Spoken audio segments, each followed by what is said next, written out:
من أجمل وأكبر المنتجعات المائية بألمانيا، وقريبة من حدود سويسرا وفرنسا. وين موجودة بالضبط؟ شو سعر التذكرة؟ وشو هي النشاطات الموجودة فيها؟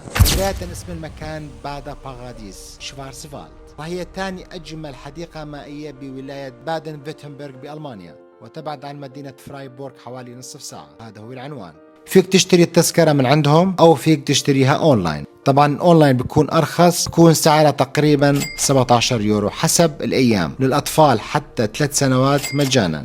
كمان في حجز ل4 ساعات فقط، وبيكون كتير رخيص. المنتجع كتير كبير، في أقسام متعددة، وكل قسم بيحوي شغلات مميزة مثل المسابح، أشجار النخيل، الجاكوزي، وكمان 25 زحلية مائية بتناسب جميع الأعمار، بالإضافة للمسابح يلي بتحتوي على الأملاح المعدنية والطبيعية، وكمان الساونا، وحتى في منطقة للعلاجات الصحية. وأكيد في كتير أماكن للاسترخاء، وما ننسى المطاعم والكافيهات. المميز كل نصف ساعة بيعملوا أمواج بالمسابح، بصير فيها مثل المد والجزر. مكان كتير حلو، بيستحق التجربة، لازم تزوروه. ضلوا بخير وصحة وعافية يا رب.